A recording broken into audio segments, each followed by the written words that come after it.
ഇന്നത്തെ പകലിൽ രാഷ്ട്രീയ കേരളം ഞെട്ടിത്തരിക്കും വിധം KSU ഇങ്ങനെ പൊട്ടിത്തെറിച്ചു. KSU പൊട്ടിത്തെറിക്കാനുള്ള കാരണം എന്താ? കണ്ണൂരിന്റെ റെയിൽവേ സ്റ്റേഷനിൽ ആരോഗ്യമന്ത്രി കൃത്യമായി ഉത്തരവാദിയല്ലേ? ഒരാളുടെ വയറിൽ കത്രിക ഇങ്ങനെ കിടന്നു, അവർക്കുണ്ടായ വേദന കാണണ്ടേ എന്ന് കഴിഞ്ഞ ദിവസവും നമ്മൾ സംസാരിച്ചതാണ്. ഇന്ന് കോൺഗ്രസിന്റെ സംഘടനയായ KSU വലിയ രീതിയിൽ നീതിബോധം പൊട്ടിത്തെറിച്ച് ആരോഗ്യമന്ത്രി വീണ ജോർജിനെ പരിക്കേൽപ്പിച്ച് ICUലാക്കിയിട്ട് ഇങ്ങനെ നിൽക്കുമ്പോൾ KSUവിനോടൊരു ചോദ്യമുണ്ട്. നിങ്ങൾ അറിഞ്ഞിരുന്നില്ലേ കഴിഞ്ഞ ദിവസം വോക്സ് തന്നെ ചർച്ച ചെയ്ത, സമൂഹ മാധ്യമങ്ങൾ ചർച്ച ചെയ്ത മമാൽ ഹോസ്പിറ്റൽ കാട്ടാക്കടയിൽ ഒരു കുഞ്ഞ് ചികിത്സാ പിഴവിനുകൊണ്ട് മരിച്ചു.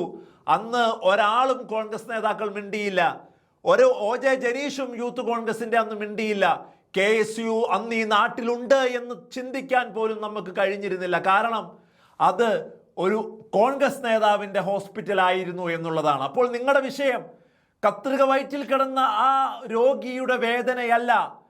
ആരോഗ്യമന്ത്രിക്ക് കഴുത്തിന് വേദന എടുത്തപ്പോൾ അതിനും കൂടുതൽ വേദന ആ രോഗിക്ക് എടുത്തില്ലേ എന്ന് ചോദിക്കുന്നത് രാഷ്ട്രീയ നാടകമായി അവശേഷിക്കുന്നത് എന്തുകൊണ്ടാണെന്നറിയോ?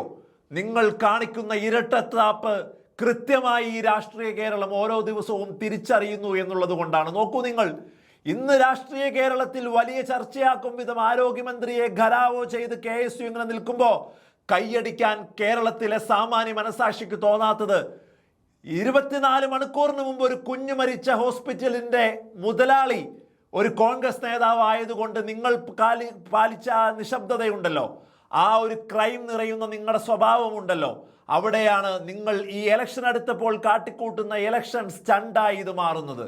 ആരോഗ്യമന്ത്രി വീണ ജോർജ് ICUവിൽ പോയി ശക്തമായ വേദനയുണ്ടോ വേദനയില്ലയോ, രോഗിക്ക് എടുത്തതിലും കൂടുതൽ വേദനയാണോ മന്ത്രിക്ക് എടുത്തത് എന്നൊക്കെ ചർച്ച ചെയ്യാൻ വരട്ടെ. പക്ഷേ നിങ്ങൾ വേദനയെ അളക്കുന്നത് എങ്ങനെയാണ് എന്നുള്ളതാണ്. ആരോഗ്യമന്ത്രിയെ കത്രിക കുടുങ്ങിയതിൻ്റെ പേരിൽ മുൾമുനയിൽ നിർത്തി വഴി തടഞ്ഞ ഒരു സ്ത്രീയായ മന്ത്രിയെ നിങ്ങൾ ഖരാവോ ചെയ്യുമ്പോൾ അതിന് നിങ്ങളോടുള്ള ചോദ്യം ഈ നാട്ടിലെ മനസാക്ഷിയുള്ളവർ ചോദിക്കുമല്ലോ. ഒരു കോൺഗ്രസ് നേതാവിന്റെ ആശുപത്രിയിൽ ഒരു പിഞ്ചു കുഞ്ഞ് ചികിത്സാ പിഴവ് കൊണ്ട് മരിച്ച് ദിവസങ്ങൾ പോലും ആയിട്ടില്ല.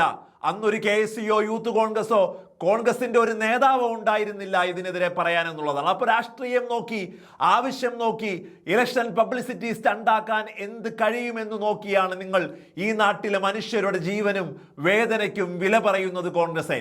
അതുകൊണ്ട് തന്നെയാണ് പ്രതിപക്ഷം 10 വർഷം വെറും നാണം കെട്ട കൂട്ടമായി പോയി എന്ന് ഈ കേരള രാഷ്ട്രീയം വിലയിരുത്തുന്നതും.